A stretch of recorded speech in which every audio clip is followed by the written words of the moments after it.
Thank you very much, Mr. Chair, and appreciate the opportunity to be here at the Public Accounts Committee this fine Thursday afternoon. Chair, there is a very important motion that I'm going to move here in just a moment. Just to highlight how important accountability is. And we have seen unprecedented, according to some reporting that La Presse has done, the extreme challenges associated with Arrive scam, it appears, are not isolated. La Presse has revealed that there are up to 30 instances where employees of the federal government could very well be double dipping, of which many of those instances seem to be those individuals are in conflict of interest, and it is quite astounding. So, Chair, I'm going to move a motion, and then I would like to reserve, if I could, the right to speak just very, very briefly on that. I just want to interrupt.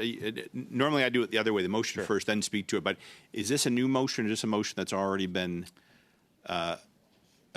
and you'll get to it, so go ahead. But if you can get to the motion right away, please. Yeah, thank you. No, I appreciate that. Thank you, Chair. I know every chair does it just a little bit differently, so I appreciate that. So I would move the motion that is as follows, and I believe it has been sent to the clerk as well for distribution in both of Canada's official languages. That in relation to the committee's ongoing work on government contracting, and further to the information provided by the Treasury Board Secretariat on April 12, 2024, the committee order A, the production of copies of the 140 conflict of interest declarations filed in the 2022-23 fiscal year and the 162 conflict of interest declarations filed in the 2023-24 fiscal year concerning public servants employed in the core public administration who were involved in contractual relationships with the Government of Canada.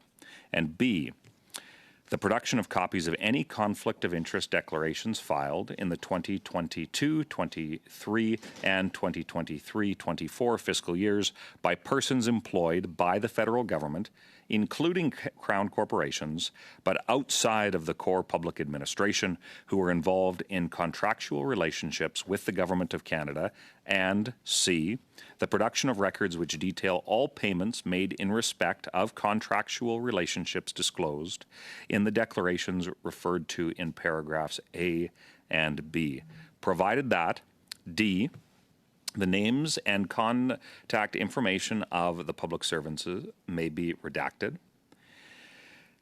E, for greater certainty, no redactions shall be applied to the names of contracting entities or the value of the contractual relationship disclosed, including where multiple relationships are disclosed, the value of each contractual relationship disclosed, and F, these documents with only the redactions authorized by paragraph D shall be deposited with the clerk of the committee in both official languages by I, in the case of the documents referred to in paragraphs A and B, within 21 days of the adoption of this order, and 2, in the case of documents referred to in paragraph C, within 35 days of the adoption of this order. And Chair, if I could reserve the right to speak to it, I'll allow the opportunity for that to be distributed.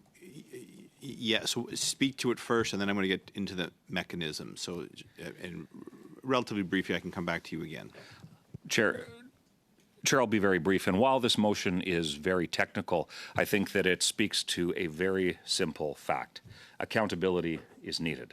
We have an egregious example of where a public service servant was double dipping when it comes to Dalian, and we are seeing just this troubling trend come about where it appears that there could be, and according to the reporting in La Presse, that around 30 federal employees, while they were paid by the government, so that's these salaried employees, to test an artificial application designed by a private firm belonging to a senior federal executive in order to assess whether it was possible to use this technology to resolve problems with Phoenix. And just point of order. we see... Just 1 second. Mr. Keurig?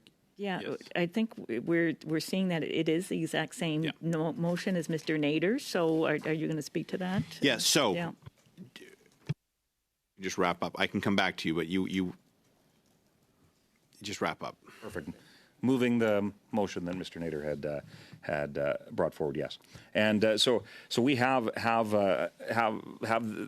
this egregious examples where there's government contractors that are government employees rather that are moonlighting as contractors. It's seen that there are 38% could be in conflict of interest. We want to know what those conflicts are.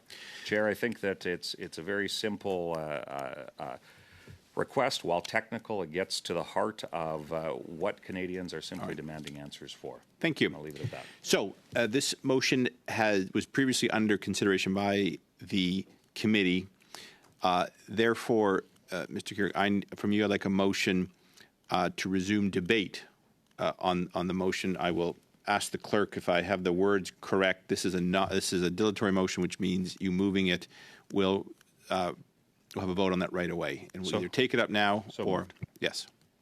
So, did I get that right, clerk? Do you need to say anything, or should I call the vote? So, the vote before us right now is to resume debate on this motion.